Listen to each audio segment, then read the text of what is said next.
कैसे हो? क्या कर रहे हो? वीडियोस देख रहे हो? वीडियोस देखते रहो, पढ़ाई करते रहो, इधर उधर भटकना नहीं है।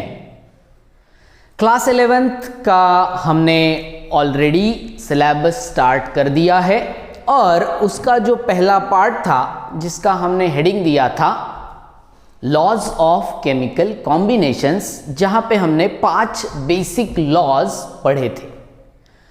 5 बेसिक लॉज में सबसे पहला वाला था law of conservation of mass, दूसरा लॉ ऑफ डिफाइनाइट प्रोपोर्शन, तीसरा लॉ ऑफ मल्टीपल प्रोपोर्शन, चौथा गे-ल्यूसेक्स लॉ और पांचवा था एवोगैड्रोज लॉ, और उसी को दूसरा नाम है एवोगैड्रोज हाइपोथेसिस।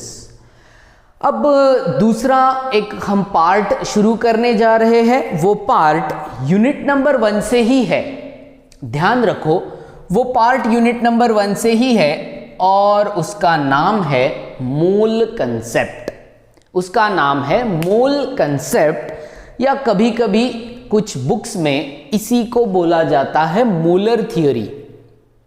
मोलर थियोरी, मोल के बारे में बताई हुई थियोरी।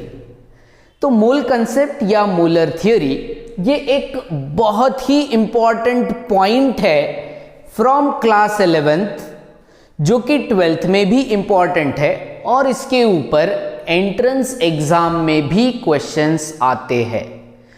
तो ये वीडियो आपके लिए बहुत इंपॉर्टेंट बन जाता है क्योंकि एक इंपॉर्टेंट टॉपिक हम आज डिस्कस करने जा रहे हैं।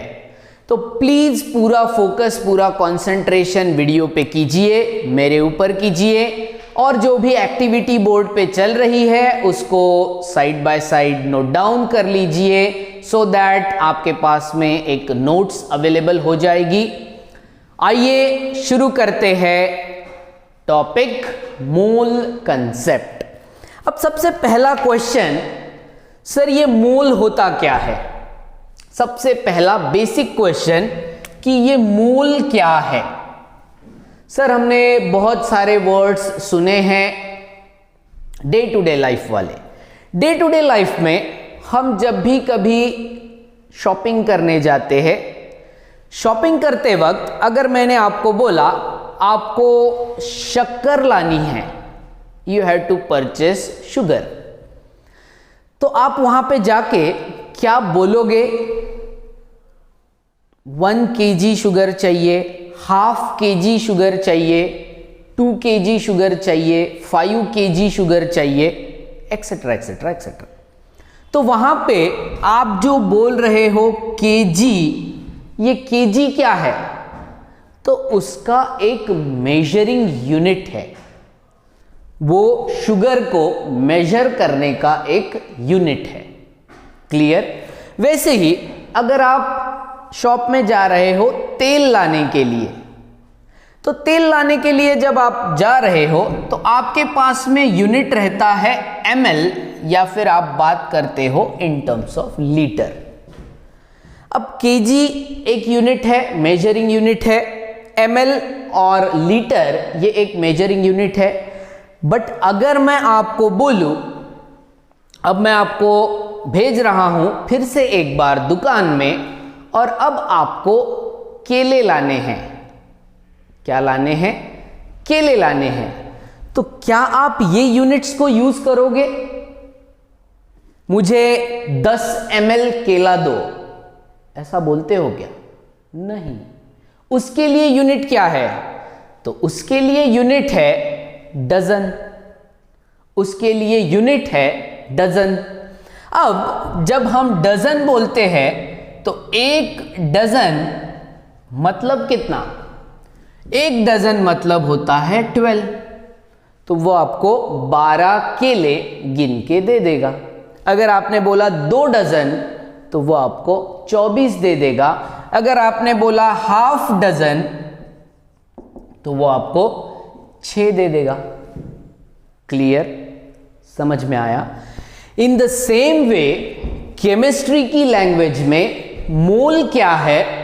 तो मोल एक नंबर है।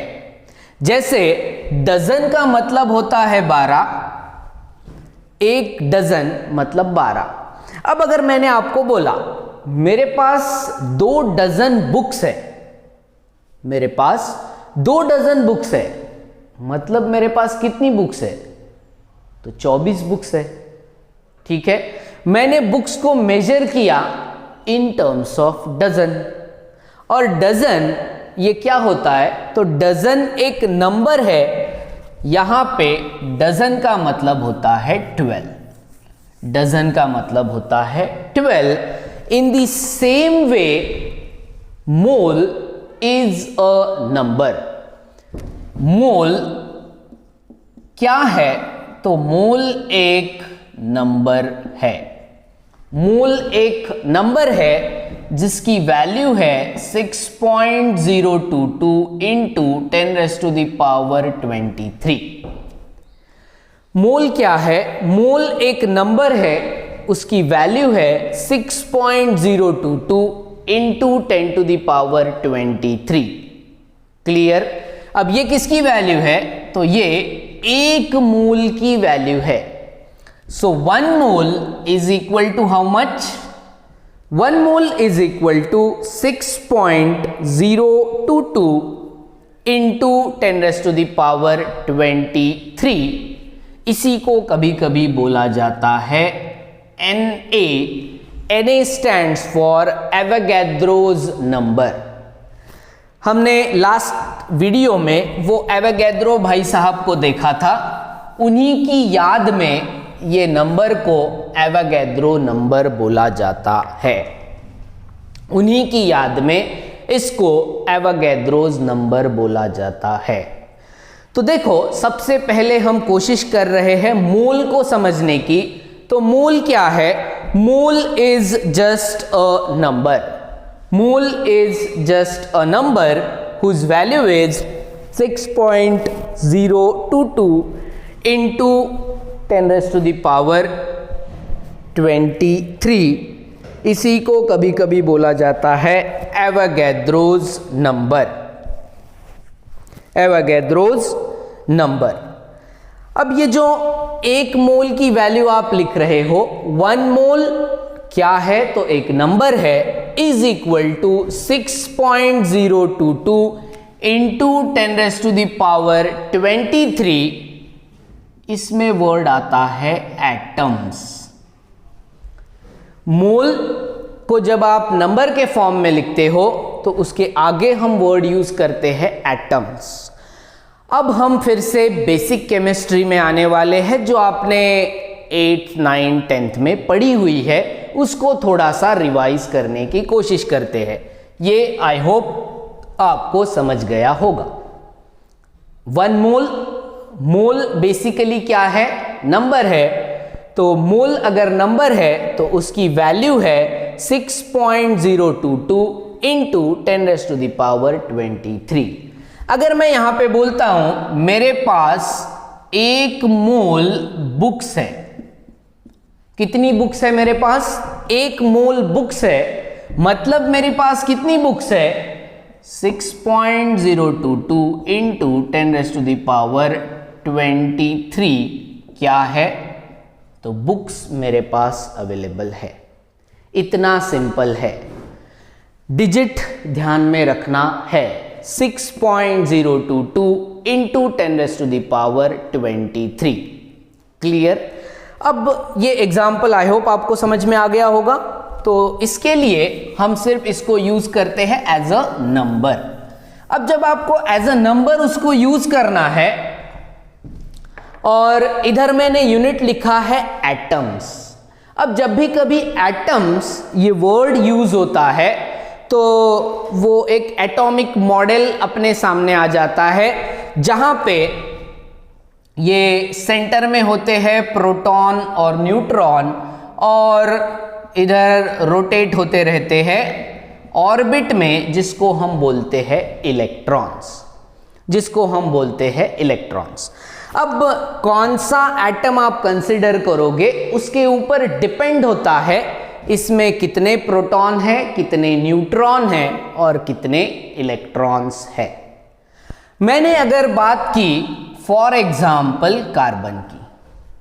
तो अगर मेरे पास कार्बन का एक एटम है तो ये कार्बन एटम में क्या क्या होते हैं, तो कार्बन एटम में 6 प्रोटॉन होते हैं, प्लस इसमें 6 न्यूट्रॉन होते हैं, प्लस इसमें 6 इलेक्ट्रॉन्स होते हैं। जब भी कभी हम कोई एटम की बात करते हैं तो एटम की बात करते वक्त हमारे पास में 3 एलिमेंट्स आ जाते हैं, प्रोटॉन, न्यूट्रॉन और इलेक्ट्रॉन। प्रोटॉन, न्यूट्रॉन और इलेक्ट्रॉन। अब जब प्रोटॉन और न्यूट्रॉन की हम बात करते हैं तो ये प्रोटॉन और न्यूट्रॉन सेंटर में रहते हैं और ऐसा बोला गया है या ऐसा प्रूव भी हो गया है कि इन दोनों का मास सेम रहता है। किसका किसका? प्रोटॉन और न्यूट्रॉन का मास सेम रहता है। मतलब mass of proton is equal to mass of neutron. Mass of proton is equal to mass of neutron, जिसकी वैल्यू है 1.67 इंटू 10⁻⁻²4। अब इसका यूनिट आता है ग्राम।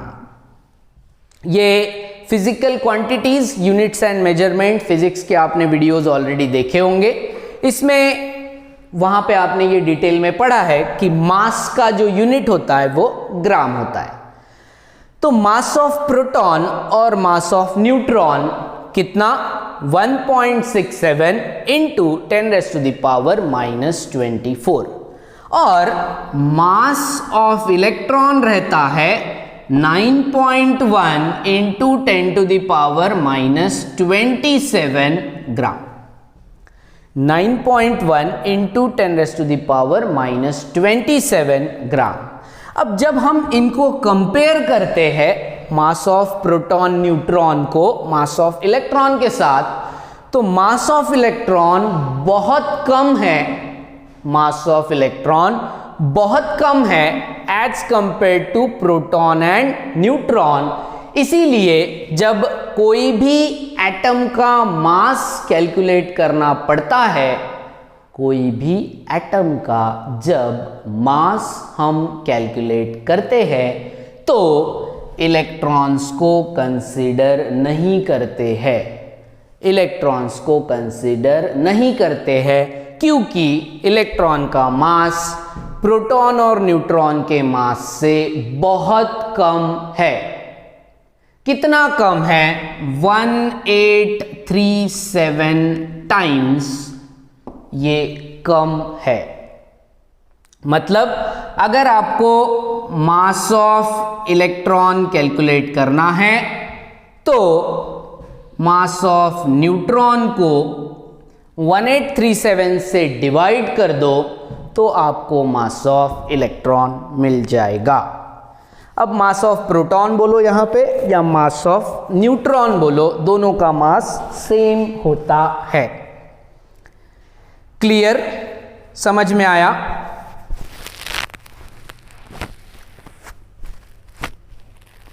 यस? पक्का पक्का? अब 2 तरीके होते हैं मास को कैलकुलेट करने के। मास किसका फाइंड आउट करना है? तो एटम का। ये एक बेसिक डायग्राम थी जिस पे से हम यहां पे गए। कोई भी एटम अगर होता है तो उसमें प्रोटॉन, न्यूट्रॉन और इधर इलेक्ट्रॉन्स रहते हैं जो घूमते रहते हैं इसके अराउंड। तो हमने देखा एटम में कौन कौन है, तो एटम में प्रोटॉन है, न्यूट्रॉन है और इलेक्ट्रॉन है। कौन सा एटम है उस पर डिपेंड करेगा ये नंबर, कितने नंबर उसमें प्रोटॉन है, कितने न्यूट्रॉन है और कितने इलेक्ट्रॉन है। बट जब मास कंसिडर होता है तो मास कंसिडर करते वक्त हम इलेक्ट्रॉन का मास कंसिडर नहीं करते क्योंकि उसका mass as compare to proton और न्यूट्रॉन बहुत ही कम होता है, बहुत ही कम होता है। क्लियर? समझ में आया? अब देखो, अब यहाँ पे मास जब हम कैलकुलेट करते हैं तो मास कैलकुलेट करने के दो तरीके हैं। पहला, जिसको हम बोलते हैं एटॉमिक मास, जिसको हम बोलते हैं एटॉमिक मास, मतलब मास ऑफ एन एटम, इसी को दूसरा बोला जाता है मास ऑफ एन एटम, कोई भी एटम का मास। अब मास जब हम कैलकुलेट करते हैं तो हम पहले देखते हैं उसमें कितने प्रोटॉन हैं और कितने न्यूट्रॉन हैं। अब अगर मुझे एटॉमिक मास कैलकुलेट करना है, एटॉमिक मास किसका? एटॉमिक मास ऑफ से फॉर एग्जांपल कार्बन, क्योंकि कार्बन का अभी हमने यहां पे लिखा है। अब एटॉमिक मास अगर आपको कार्बन का कैलकुलेट करना है तो सबसे पहले हम देखेंगे उसमें कितने प्रोटॉन हैं और कितने न्यूट्रॉन हैं। सर इसमें 6 प्रोटॉन हैं और 6 न्यूट्रॉन हैं, तो 6 + 6 कितना हो गया? 36। 6 + 6 12। तो यहां पे मैं लिखूंगा 12। अब ये किसके एटॉमिक मास है? कार्बन का। ये 12 किसकी वैल्यू है? तो सर प्रोटॉन और न्यूट्रॉन की एडिशन है। बट एक प्रोटॉन का मास कितना या एक न्यूट्रॉन का मास कितना? तो 1.6 × 10⁻⁻24। मतलब जब आप इसको मल्टीप्लाई करोगे 1.67 × 10⁻⁻24, 1.67 × 10⁻⁻24, तो अब ये कन्वर्ट हो गया उसके एटॉमिक मास में, क्योंकि 12 उसका एटॉमिक मास नहीं है। 12 क्या है? तो 12 नंबर ऑफ प्रोटॉन और नंबर ऑफ न्यूट्रॉन की एडिशन है। क्लियर? फिर 12 अगर आपके पास में प्रोटॉन और न्यूट्रॉन है, एक प्रोटॉन या न्यूट्रॉन का मास है 1.67 × 10⁻⁻24, उसको मल्टीप्लाई कर दो 12 से, तो जो भी आपका आंसर होता है वो रिप्रेजेंट किया जाता है AMU में, that is atomic mass unit. और ये मल्टीप्लिकेशन यूजुअली नहीं किया जाता, सिर्फ यहां पे लिख दिया जाता है 12 AMU, मतलब 12 एटॉमिक मास यूनिट। इसमें टोटल प्रोटॉन न्यूट्रॉन की वैल्यू कितनी है? तो 12 है, इसीलिए वहां पे लिख दिया 12 एटॉमिक मास यूनिट। समझ लगा?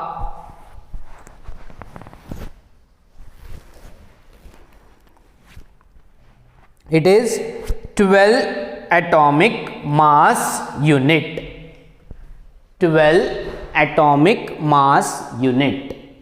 ठीक, ओके। अब हम धीरे धीरे आगे जाने की कोशिश करते हैं। देखो बच्चों, बहुत इंपॉर्टेंट कंसेप्ट है, ध्यान दे के पढ़ो। नहीं समझा तो आपके पास में रिवाइज का ऑप्शन भी है, आप उसको रिपीट देख सकते हो। मैं बहुत ही सिंपल लैंग्वेज में आपको समझाने की कोशिश कर रहा हूं। अब मैंने यहां पे जो एग्जाम्पल लिया वो कार्बन का था, हम दूसरा एग्जाम्पल ऑक्सीजन का ले सकते हैं। अब ये जो ऑक्सीजन होता है, ये ऑक्सीजन के पास 8 proton plus 8 neutron plus 8 electron, इतने होते हैं। अब अगर मुझे चाहिए इसका एटॉमिक मास, अगर मुझे चाहिए इसका एटॉमिक मास, तो इलेक्ट्रॉन कंसिडर नहीं होते, प्रोटॉन और न्यूट्रॉन की एडिशन कर लो। कितने? 8 + 8 = 16 multiplied by 1.67 × 10⁻⁻24 हो गया मल्टीप्लिकेशन। अब ये अगर आपको नहीं लिखना है इतना वाला पार्ट, तो हम डायरेक्टली लिखते हैं 16 AMU, that is atomic mass unit. AMU का मतलब होता है एटॉमिक मास यूनिट। तो ये ऑक्सीजन के एक एटम का मास है, ऑक्सीजन के एक एटम का मास है। बट हमने फिजिक्स में पढ़ा है कि यूनिट्स एंड मेजरमेंट में जब मास की बात होती है तो सर मास का स्टैंडर्ड यूनिट तो ग्राम होता है। आपने तो ये भलता ही यूनिट बता दिया, एटॉमिक मास यूनिट। हम ऐसे यूनिट को नहीं मानते। केमिस्ट्री में भी ऐसा ही हुआ।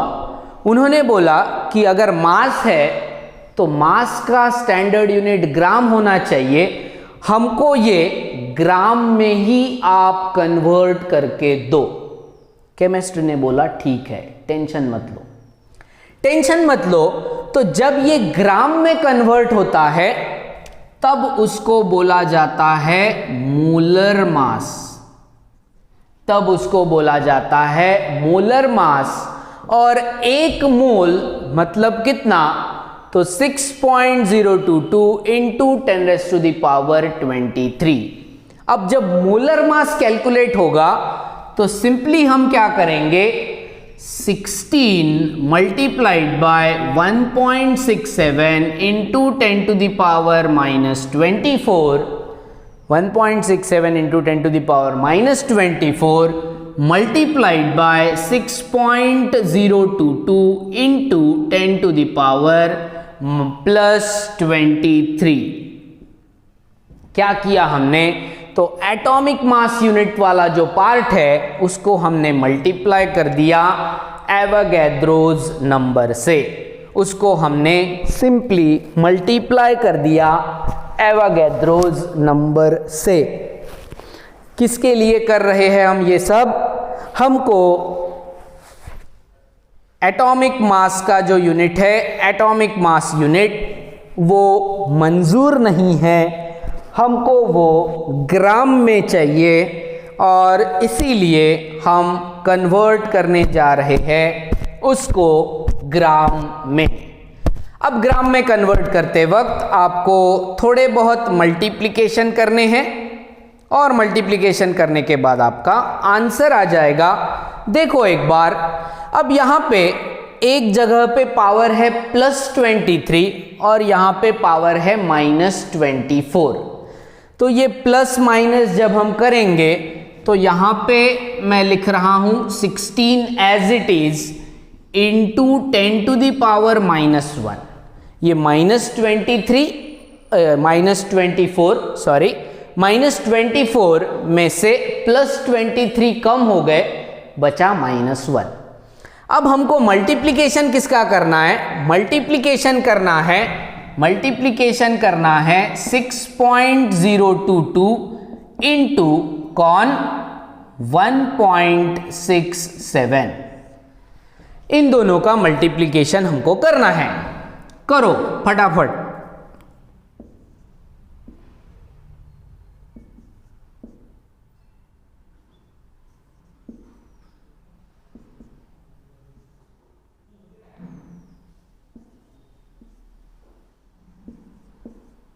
फटाफट।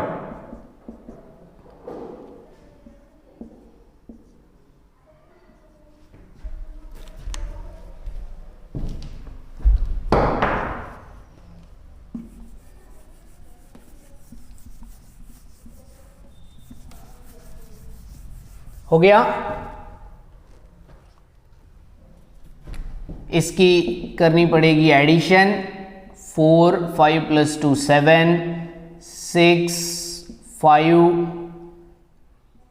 कैरी 1 10। डेसिमल पॉइंट कितने के बाद देना है,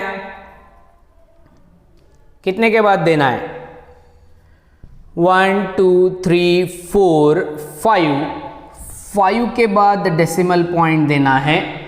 मतलब इसका आंसर कितना आ रहा है, ये दोनों के मल्टीप्लिकेशन का आंसर आ रहा है 10.05। तो यहाँ पे इंटू 10.05, बाकी सब मैंने राउंड ऑफ कर लिया। यहाँ पे आप लिख सकते हो 10.06। ये राउंड ऑफ कैसे करते हैं, ये हमारा सेकंड यूनिट है, उसमें हम देखेंगे बट यूज इसको अभी कर लेंगे, ठीक है। अब आंसर देखो सर, यहां पे 16 इंटू 10⁻⁻⁻1 है और इधर वैल्यू है 10.05।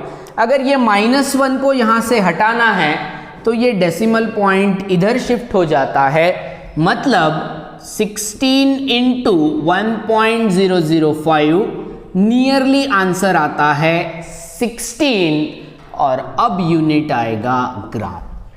तो ये क्या हो गया उसका, ये उसका मोलर मास हो गया है, मोलर मास हो गया है।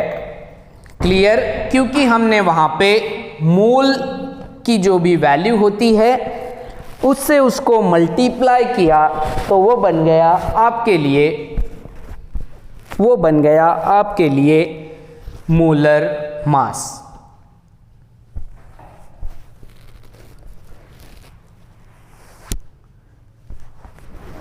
ठीक है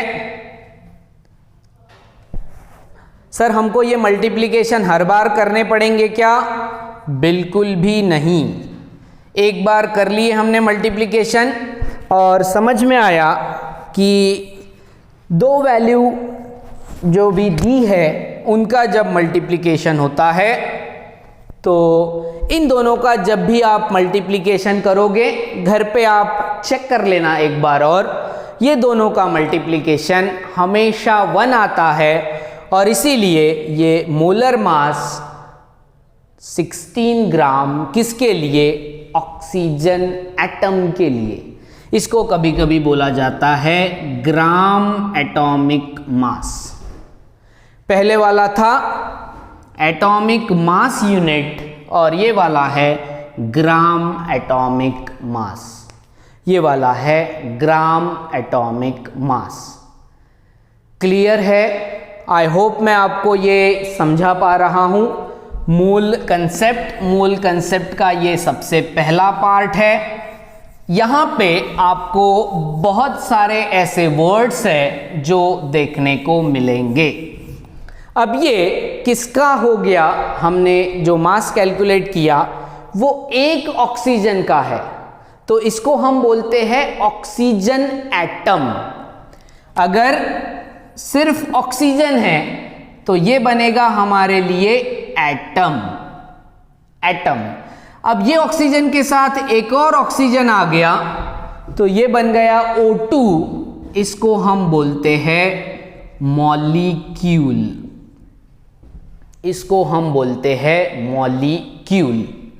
और यहां पे अगर मैंने लिख दिया ट्वाइस O2 तो यहां पे कितने मॉलिक्यूल्स है ऑक्सीजन के? तो 2 मोल्स, या उसी मॉलिक्यूल्स को ही शॉर्ट फॉर्म में बोला जाता है मोल्स। तो यहां पे है 2 moles of O2। 2 moles of O2। Clear? समझ में आ रहा है ये?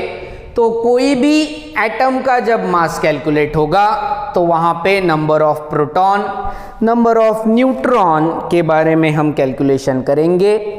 वो कैलकुलेशन करने के बाद प्रोटॉन और न्यूट्रॉन का जो भी मास होता है, जो सेम होता है, वो मास से हम उसको मल्टीप्लाई करेंगे तो हमको यूनिट मिलेगा atomic mass unit. Atomic mass unit में हमको अगर रिप्रेजेंट नहीं करना है तो हमको उसको मल्टीप्लाई करना पड़ता है एवोगैड्रोज नंबर से, तब आपका कन्वर्शन हो जाता है मोलर मास में, जिसका यूनिट होता है ग्राम या फिर यस ग्राम एटॉमिक मास, या उसी को दूसरा एक वर्ड है जब आप ये मॉलिक्यूल के लिए कैलकुलेट करते हो। फॉर एग्जाम्पल अगर ये, तो इसको हम बोलते हैं ग्राम मॉलिक्यूलर मास। मतलब एक मॉलिक्यूल का मास, यहाँ पे वो एक एटम का मास। एटम और मॉलिक्यूल में आई होप आपको डिफरेंस समझ में आ रहा है। जैसे ये अगर मैंने लिख दिया हाइड्रोजन तो अकेला है, अकेला है तो वो एटम है, अगर वो दुकेला हो गया तो वो मॉलिक्यूल है। अकेला है तो एटम, दुकेला है तो मॉलिक्यूल। क्लियर? पक्का पक्का।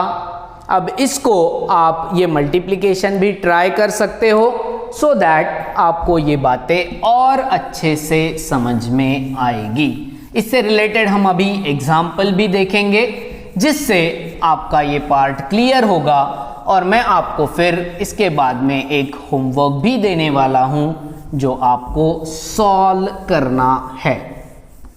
सॉल्व करना है, बिल्कुल करना है। करोगे? यस सर, अब हमको समझ में आ रहा है तो हम करेंगे। लिखो एग्जाम्पल।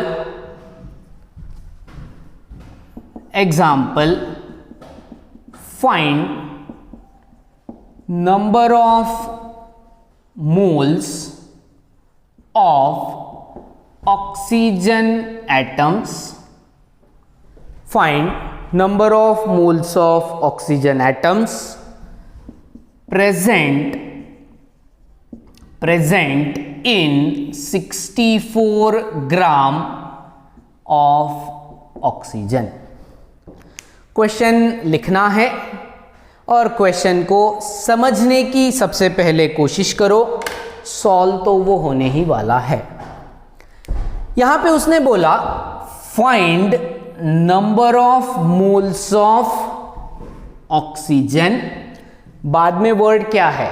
एटम्स, मतलब अकेला है। Oxygen atoms present in 64 gram of oxygen.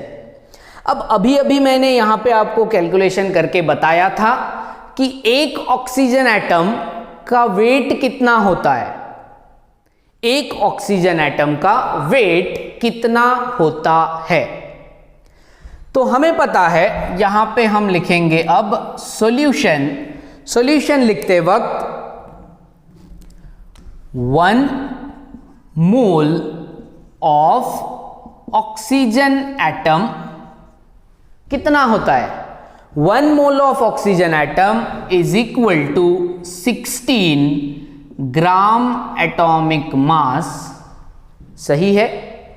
अब 1 मोल ऑक्सीजन एटम का मास है 16 ग्राम, तो हमारे पास मास कितना दिया है? तो हमारे पास मास दिया है 64 ग्राम। इसी को बोला जाता है ग्राम एटॉमिक मास। अब अगर ये 64 है तो आपके नंबर ऑफ मोल्स कितने होंगे?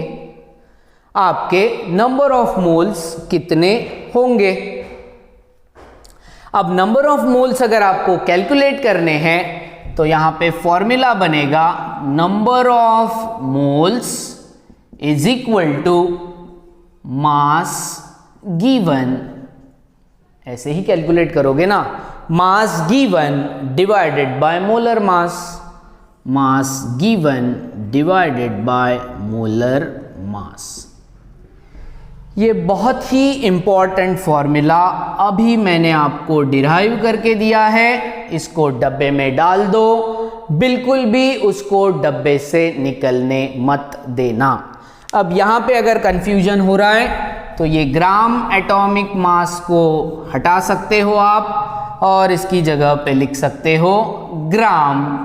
ग्राम क्योंकि प्रॉब्लम में वो ग्राम में दिया है तो आप भी उसको ग्राम में लिख सकते हो। क्लियर? अब नंबर ऑफ मोल्स हमको कैलकुलेट करने हैं। इसको रिप्रेजेंट यूजुअली हम करते हैं स्मॉल n के साथ। नंबर ऑफ मोल्स रिप्रेजेंट होते हैं n के साथ। मास गिवन कितना है? मास गिवन है 64 gram divided by molar mass किसका? ऑक्सीजन एटम का। ऑक्सीजन एटम का मोलर मास कितना? 16 ग्राम। आंसर कितना आया? 4। n is equal to 4। Therefore number of moles of oxygen atoms present in 64 gram of oxygen is equal to 4. Clear. क्या find out किया हमने? Number of moles of oxygen atom. ठीक है, number of moles of oxygen atoms. समझ में आया? अब अगर यही आपको पूछा, इसको अगर मैं चेंज कर देता हूं, चेंज देखो मैं क्या कर रहा हूं, find number of moles of, find number of moles of O2 molecule. अकेला था तो एटम था, दुकेला हो गया तो मॉलिक्यूल बन गया। Present in 64 gram of oxygen. अब एक मोल ऑफ ऑक्सीजन, यहां पे मैं लिखूंगा मॉलिक्यूल। कितना होता है मॉलिक्यूल? तो यहां पे आपका आंसर आएगा 32 ग्राम। 32 ग्राम मतलब 64 ग्राम में आपको कितने मिलेंगे? तो फिर आप कैलकुलेट करोगे 64 डिवाइडेड बाय 32, आंसर इज 2। क्या? नंबर ऑफ मोल्स किसके? ऑक्सीजन मॉलिक्यूल के। एटम और मॉलिक्यूल, इसका डिफरेंस क्लियर होना चाहिए। एटम मतलब अकेला, मॉलिक्यूल मतलब दुकेला। मॉलिक्यूल मतलब दुकेला। क्लियर है? समझ में आया? ये एग्जाम्पल आप लिख लो। एटम के लिए पहले लिखना है, मॉलिक्यूल के लिए बाद में लिखना है, और फिर आपके लिए आ रहा है होमवर्क। हो गया? मिटा दूं? नहीं हुआ है तो वीडियो पॉज करके भी आप ये लिख सकते हो। बहुत ही इंटरेस्टिंग पॉइंट है, बहुत ही इंटरेस्टिंग टॉपिक है। इसके ऊपर एंट्रेंस में भी क्वेश्चन आते हैं ऑब्जेक्टिव टाइप। एंट्रेंस में भी क्वेश्चन आते हैं objective type.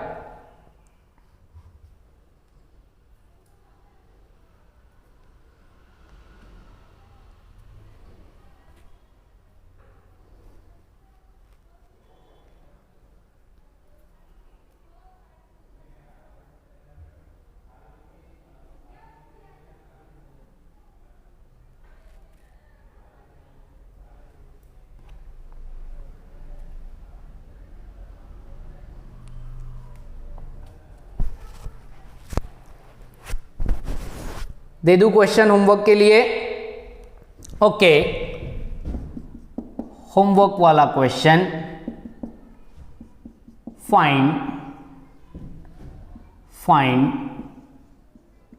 Molar mass of N2 molecule. Find molar mass of N2 molecule. अब N2 मॉलिक्यूल का आपको मोलर मास कैलकुलेट करना है। ये हो गया आपके लिए question number 1। Question second, find number of moles of nitrogen atoms। Find number of moles of nitrogen atoms present in 42 gram of nitrogen। Find number of moles of nitrogen atoms present in 42 gram of nitrogen. ये दोनों question के answer reply करने हैं। ये बता देगा कि आपको ये वीडियो समझ में आया है। If you are having any difficulty, आप कभी भी मुझे कॉल कर सकते हो। नंबर है 97664566 976649। रिपीट करता हूँ 9766456649। आप मुझे कॉल कर सकते हो, डिफ़िकल्टी सॉल्व हो जाएगी। क्लियर?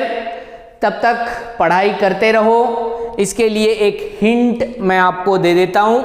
पहले प्रॉब्लम में आपको दिया है मॉलिक्यूल। अब अगर N2 मॉलिक्यूल है तो उसमें एटम्स कितने होंगे? तो उसमें 2 नाइट्रोजन के एटम होंगे और नाइट्रोजन के पास 6 की जगह पे 7 प्रोटॉन होते हैं, 7 न्यूट्रॉन होते हैं और 7 इलेक्ट्रॉन्स होते हैं। 7 प्रोटॉन्स, 7 न्यूट्रॉन्स और 7 इलेक्ट्रॉन्स होते हैं। इसके बाद आप सॉल्व कर सकते हो। ये आपके लिए सिर्फ हिंट थी। ठीक है? Okay, thank you very much for watching this video के क्वेश्चन आई होप आपको आ जाएंगे। नंबर मैंने आपको दिया है। Bye bye.